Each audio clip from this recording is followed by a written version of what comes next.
Olá pessoal, professor Evandro aqui. Essa é a quarta parte da anatomia dos membros superiores.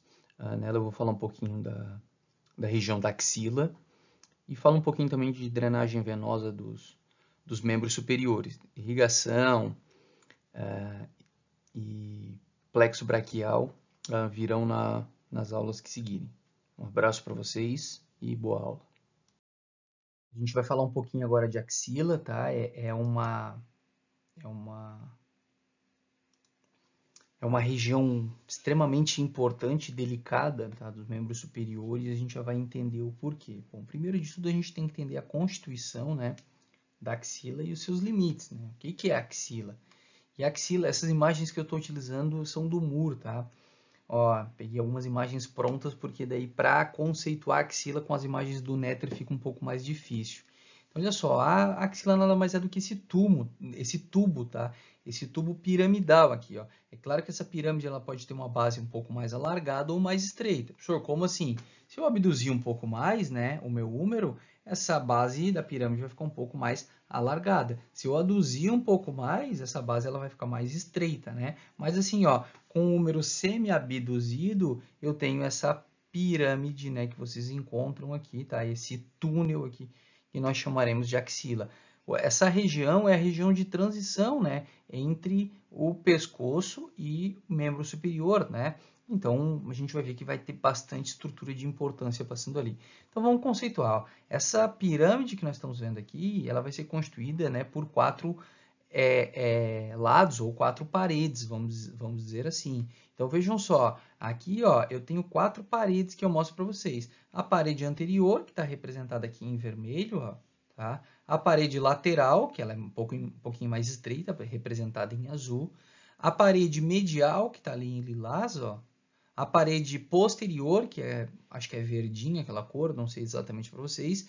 Tá? Então, quatro paredes, um ápice e uma base. Então, vejam só, ápice em verdinho, base em laranja, tá? Alaranjado aqui. Ó, parede anterior em vermelho, parede lateral em azul, parede medial, como eu falei para vocês, em lilás, e parede posterior lá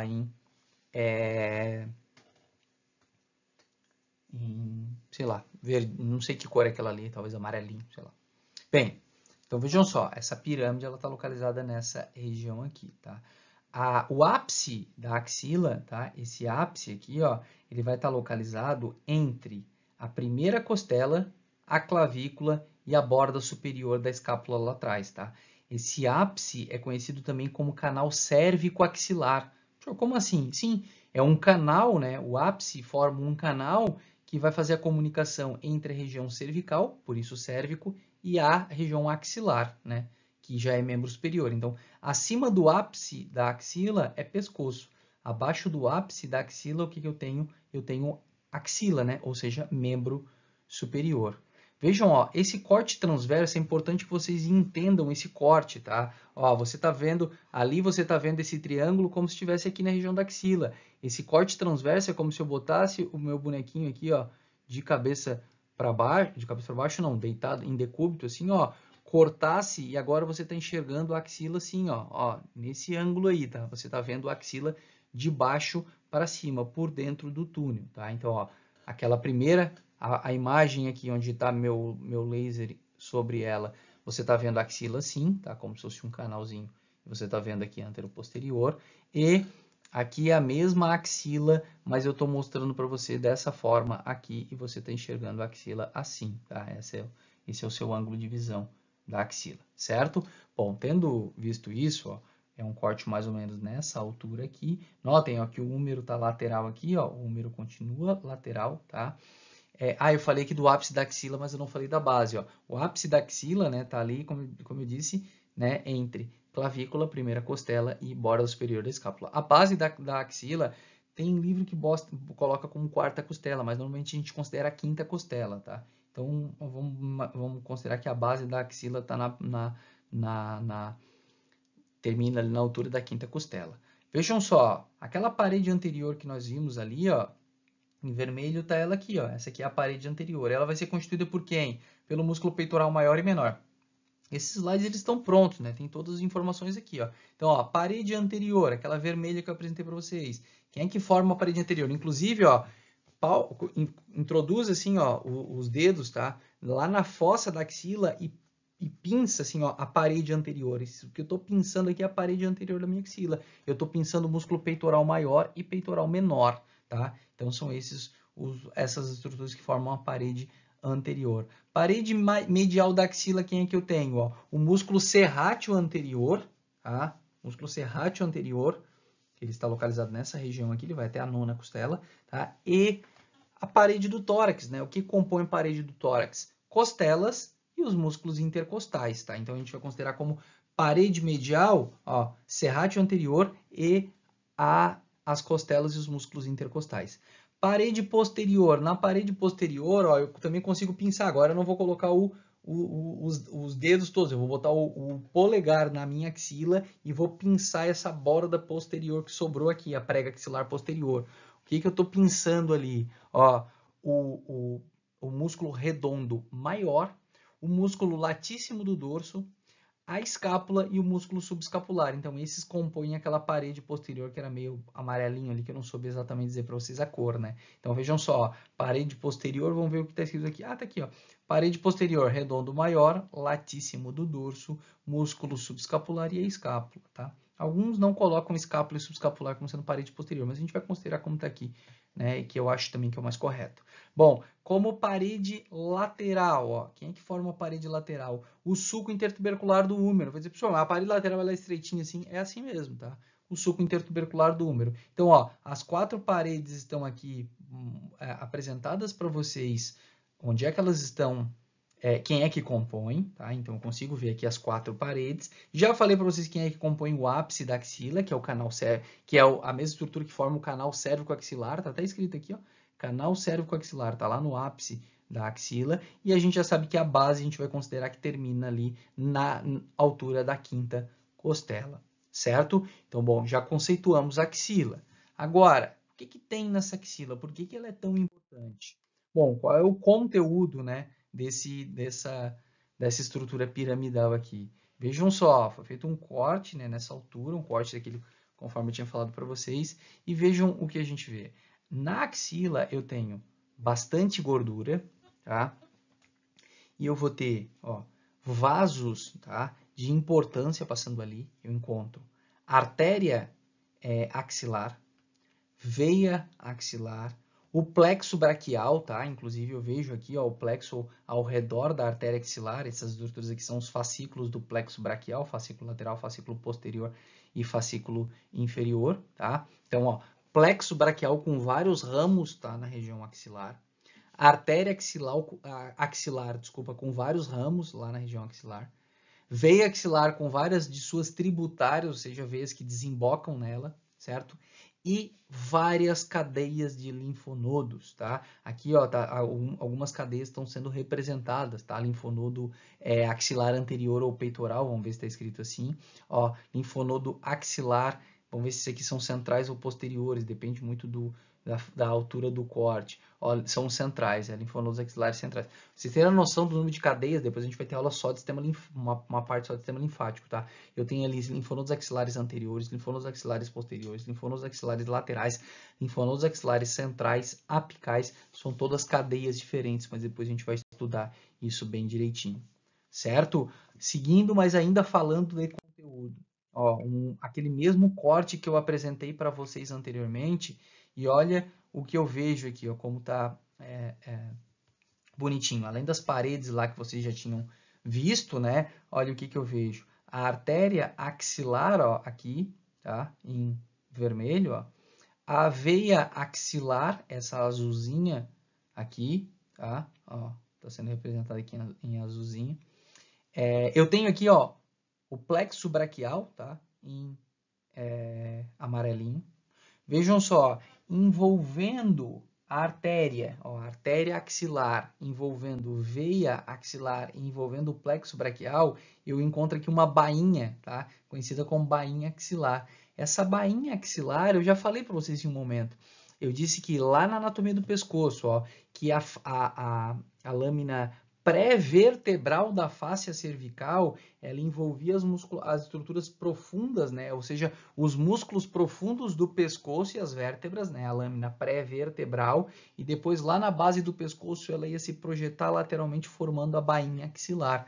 Tá aqui, ó, a bainha axilar envolvendo, ó, formando esse feixe vasculo nervoso, envolvendo, ó, o plexo braquial, né? Mais precisamente aqui, ó, nessa altura eu tenho os fascículos, mas vamos considerar como plexo braquial, a artéria e a veia. O que mais eu encontro aqui como conteúdo? Ó, linfonodos e vários vasos linfáticos, tá? Então, ó, tá aqui os linfonodos e eu encontro bastante gordura também nessa região da axila. Então, agora vocês conseguem entender, né? Tudo que chega no braço, no antebraço e na mão passa pela axila. As artérias que irrigam essas regiões todas passam pela axila, as veias que drenam, os nervos que inervam essa estrutura, os linfáticos, tudo isso passa na axila. Por isso que a anatomia de axila é tão importante, por isso que eu não poderia deixar de falar dessa região para vocês com muito cuidado, com muito carinho, porque é algo muito importante, tá? Quando a gente pensa em anatomia de membro superior, a anatomia de axila ela é muito delicada por essas questões, né? Olha quantas artérias,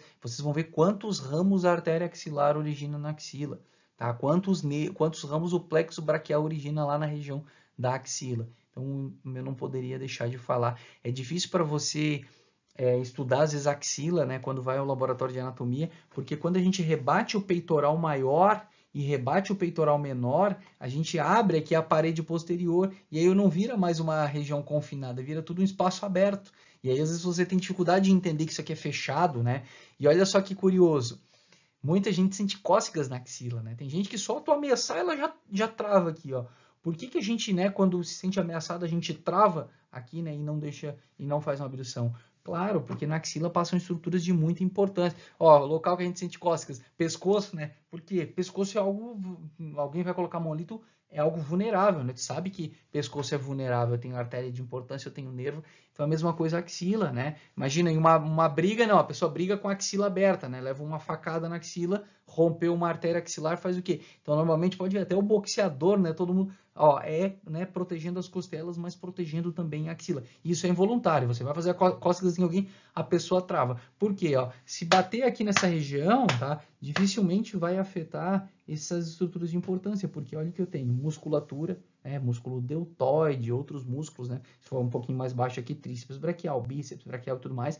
Além disso, eu tenho osso, ó, eu tenho húmero, então tem que pegar tudo isso para chegar até essas estruturas de importância. Imagina se a artéria axilar passasse aqui, ó, lateral em relação ao húmero, né? A veia e o plexo. Imagina, você bateu aqui, já lesou essas estruturas. Então, a axila, ela é tão importante do ponto de vista anatômico, né? Porque a gente tem tanta estrutura aqui nobre que ela é muito bem protegida aqui, ó, pelos músculos, mas principalmente, ó, lateralmente pelo húmero. Quando batem no meu braço, o húmero, né, tu tá batendo no músculo e, né, profundo ao músculo tá o osso, não esses vasos de grande importância. Então é interessante vocês olharem a axila, né, com esses olhos.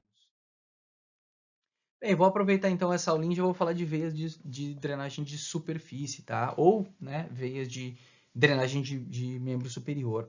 Olha só, vindo lá da rede venosa dorsal da mão, aqui, ó, tô mostrando para vocês veia de superfície, tá? Eu tenho, né, aquela, vindo do dorso da mão, né, eu tenho aquela rede venosa dorsal da mão. Essa rede venosa dorsal da mão, ela origina, ó, duas principais veias, né? Isso eu já comentei com vocês, estou reforçando. A veia cefálica, que ela vai passar na região lateral do antebraço, ó. Segue na região lateral do braço, tá? Ó, passa no sulco delto peitoral. Quando ela passa aqui no sulco delto peitoral, ó, ela já está penetrando, ela já perfurou aqui a face profunda, então, ó, o que era uma veia lá na superfície, agora já está perfurando e chegando lá na profundidade.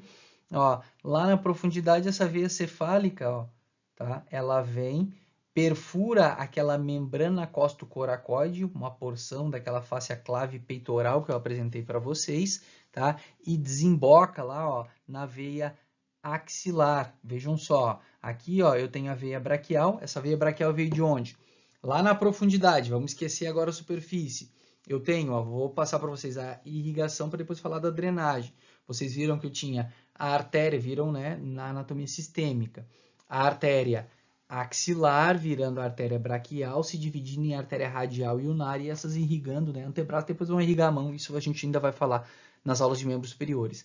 E se o sangue desceu, ele tem que voltar. Lá pela profundidade eu tenho, acompanhando a artéria radial, veias radiais subindo, acompanhando a artéria ulnar, veias ulnares, elas se unem, né, fazem anastomose e formam a veia, ajudam a formar a veia braquial. A veia braquial, depois que cruza a borda inferior do redondo menor, do redondo maior, desculpa, vira a veia axilar. Então, ó, aqui eu tenho a veia braquial e quando eu cruzar essa linha, essa veia braquial, ó, vira a veia axilar. A veia axilar sobe. Quando cruzar a linha da primeira costela, vai virar a veia subclávia, que vai se unir com a jugular interna, formando a veia braquiocefálica, que se une com a braquiocefálica do lado oposto e forma a cava superior, que desemboca no átrio direito.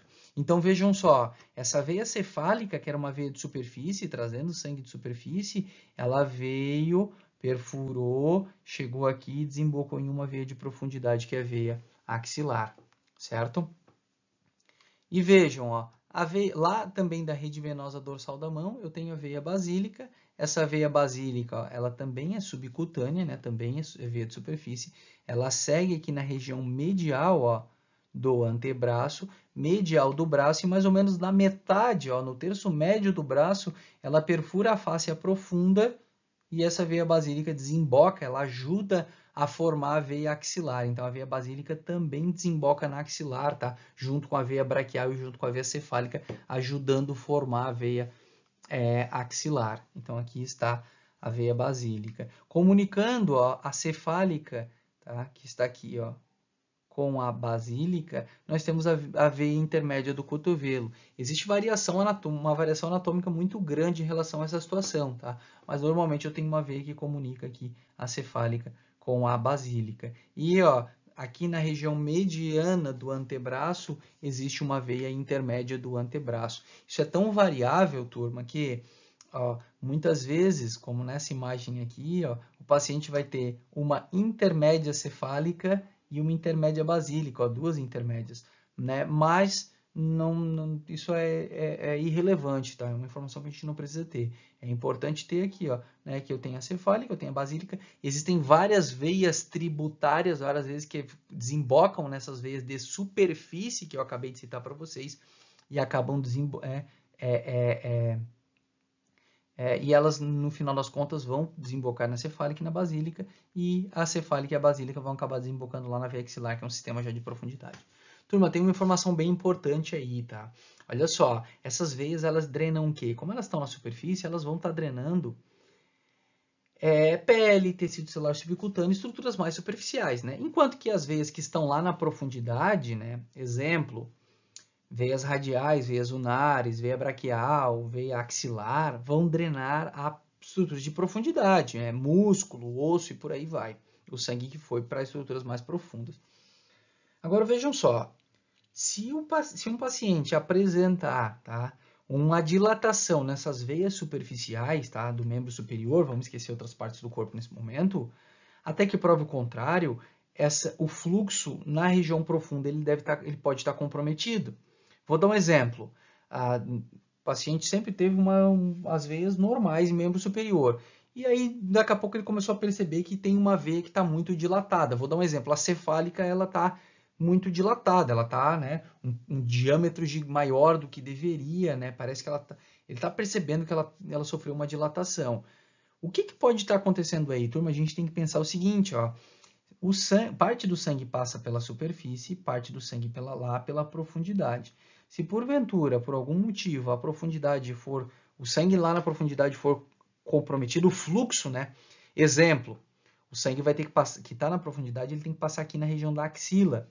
Um paciente que faz muito a musculação, né, buscando hipertrofia dos músculos, peitoral maior, menor, latíssimo, né, já está com a musculatura muito hipertrofiada. Aquele canal axilar, ele está mais comprimido. Por quê? Porque Quem é que forma a parede anterior da axila? Não são músculos, peitoral maior e menor. Quem é que forma a parede posterior? Não são músculos, latíssimo dorso, redondo maior, subescapular. Quem é que forma a parede medial? Não é serrátil anterior. Então, assim, ó, esses músculos eles vão se hipertrofiando, vão ocupando um espaço e às vezes a veia braquial, né, que deveria estar levando o sangue lá para axilar, que deveria estar levando o sangue lá para a subclávia, tem dificuldade para levar. O sangue ele passa com dificuldade. Quando o sangue passa com dificuldade, o que acontece? Ele vai tentar encontrar um outro caminho. E o caminho muitas vezes é sair e vir pela superfície, pela cefálica, desembocar. Quer dizer, professor, mas daí a cefálica não desemboca na axilar, até desemboca mais lá em cima, ó, depois de já ter cruzado toda essa musculatura. Então, olha só, um exemplo aí de você ter o que apresentar varizes, né, veias varicosas em membros superiores. Uma atividade física, né, uma hipertrofia muscular, eu estou falando de algo muito acentuado, tá? Não estou falando, não faça musculação, não é disso, tá? A gente está falando de algo acima de um limiar. Uma outra coisa, um tumor, por exemplo, na região da axila, tá? Qualquer compressão, tá, na axila que comprima, que obstrua ou que diminua o fluxo da artéria axilar, tá? Pode gerar um fluxo maior nessas veias de superfície. Então, por isso que a gente tem que estar atento, né, quando o paciente apresenta veias de superfície mais dilatadas do que deveria. Opa, vamos ver, porque possivelmente o sangue na profundidade ele está passando com dificuldade. Ou o paciente desenvolveu uma trombose venosa profunda. Tá? Isso é mais comum em membros inferiores, mas pode acontecer no membro superior. A veia axilar trombosou. Tá? Formou trombo ali, o sangue não passa, ou passa com grande dificuldade. Ele encontra um outro caminho. Mas aí a gente tem que ficar atento em relação a isso, tá? Porque alguma medida ela deve ser tomada. Qual é a preocupação, né, quando o sangue não está passando como deveria? É que esses trombos que se formam, eles podem se desprender. Quando o sangue fica parado, ele forma trombo. Tá? O sangue tem que estar circulando sempre. E esses trombos, em uma veia como essa, eles podem se desprender dessas veias e chegar lá no átrio direito, né? Porque daí vai passar na veia axilar, na subclávia, na braquiocefálica, na cava superior. Da cava superior ele vem para onde? Para o átrio direito, do átrio direito para o ventrículo direito, sai pelo tronco pulmonar e através de uma artéria pulmonar, ou até das duas, né, uma para cada lado, vai parar lá nos pulmões. Chega nos pulmões, o paciente desenvolve um TEP, um tromboembolismo pulmonar. Tá? Então, informação aí relevante para vocês terem, né, em relação a essa drenagem aqui de superfície. Se ficou alguma dúvida aqui, não se preocupem que a gente vai ter tempo depois para discutir, né, lá nas nossas discussões que a gente sempre faz. Bem, turma, então esse é o conteúdo dessa aula, né? A gente já falou de bastante coisa de membro superior, mas tem bastante conteúdo ainda. Membros superiores é um conteúdo bem grande, né? Mas aproveitem e vão assistindo essas aulas aí que na sequência, né, eu vou gravando mais. Um abraço e até a próxima.